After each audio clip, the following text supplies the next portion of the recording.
Hey guys, this is my persuasive speech on violent video games and how they can have adverse effects. Did you know the US military encourages their troops to play first person shooter games to help desensitize them to the act of killing? I was shocked when I heard this. I had no idea. And knowing this, what are your thoughts on violent video games? Did you ever believe they could have a negative effect on people? I have researched a lot about this topic, and there's many opinions. Some who think that violent video games does not affect behavioral problems. Second, that it does increase the levels of aggression in people. And last, that it actually decreases the rate of violent acts. I personally believe that violent video games can affect one's thoughts, behaviors, and emotions. I'd like to talk about how violent gaming can contribute to all three of these. So first, affecting their thoughts with how realistic these games are getting. Second, how they're affecting one's behavior and as a result contributing to violent acts. And last, how they can trigger emotional desensitization. So first, how they're affecting one's thoughts. When video games initially came out in about the 1980s, they were not very realistic, which made it really easy for those playing to differentiate between what was fictional acts of violence they were viewing on the screen and acts of violence in the real world. Now, due to advancement of technology, the realistic graphics of violent games tied with their interactive abilities such as from virtual reality have made it much harder for gamers to tell the difference between what is real and what is not. After viewing this kind of violence and action for extended periods of time, it can really affect the human mind and kind of blur out the border of fantasy and reality.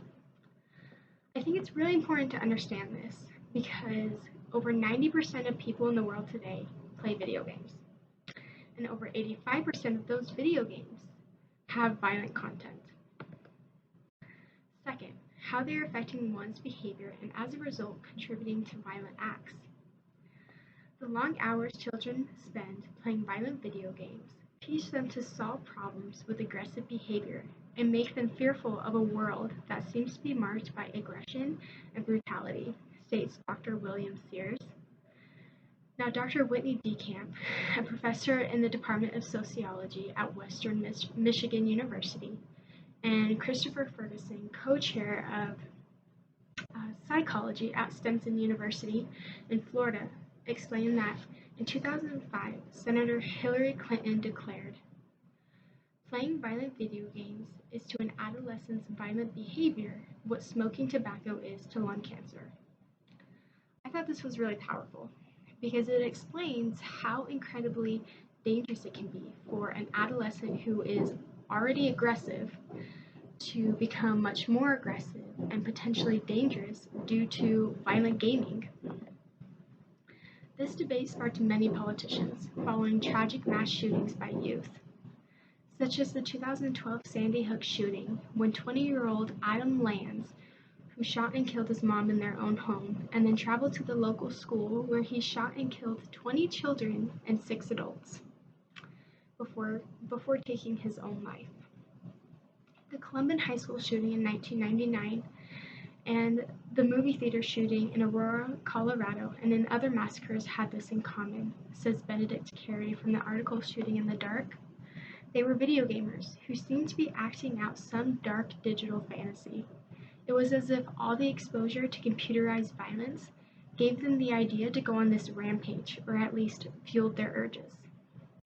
Lieutenant Colonel Grossman, who worked on the Columbine High School shooting, stated, "This shooting was motivated by the same violent video games the Marine Corps used to help prepare their soldiers for war."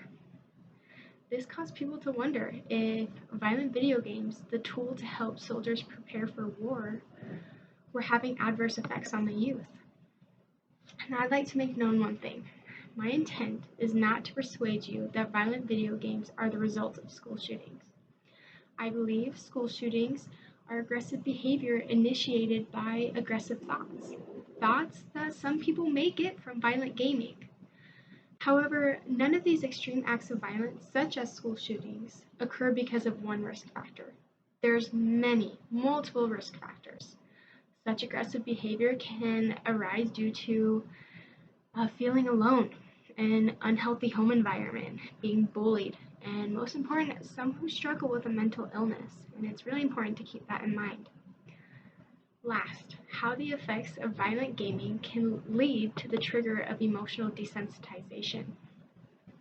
William Sears, the doctor that I mentioned previously, is an American pediatrician who is an author of over 30 parenting books. And he stated by the time typical American children reach the age of 18, they have seen at least 200,000 acts of violence and 40,000 murders on some sort of screen. Now, when does the trigger of emotional desensitization come into play?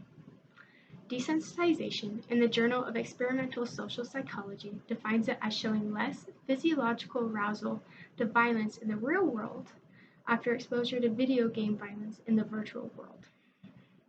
An experiment was done to examine violent video games and the role they play in physiological desensitization. In the same article, it states, participants reported their media habits and then played one of 8 violent or non-violent video games for 20 minutes. Next, they watched a 10-minute videotape containing scenes of real-life violence while heart rate and galvanic skin responses were monitored.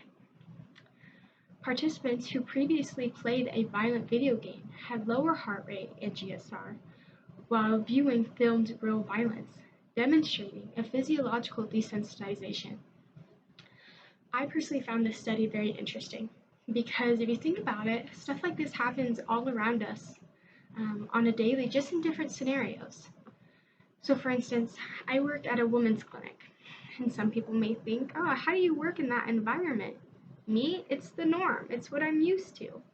My brother, who's a dentist, some people may think, how do you work in people's mouths? Like, oh, that's gross. He doesn't think anything of it. It's the norm. It's what he's used to. So in this case, those who are viewing violence every single day, when they see violence outside of their video games, they don't think much of it. It's the norm. It's what they're used to. It's what they see every single day. So I thought that was really interesting.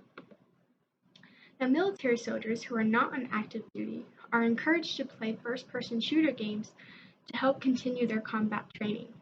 From the article Shooting in the Dark, a study was mentioned where they interviewed 15 current and former members of the U.S. military from the ages of 24 and 35. They wanted to understand the role of violent first-person shooter games played in their training.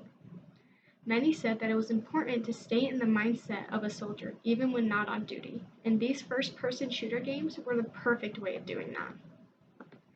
Now in conclusion, with many opinions on this debate, whether it's those who think that violent video games does not affect behavioral problems, second, that it does increase the levels of aggression in people, or last, that it actually decreases the rate of violent acts, I personally believe that violent video games can affect one's thoughts, behaviors, and emotions.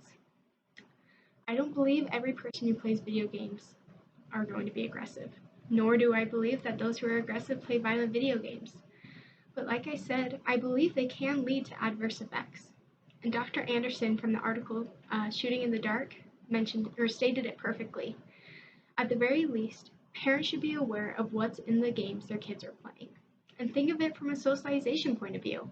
What kind of values, behavioral skills, and social scripts is your child learning? Thank you guys for watching.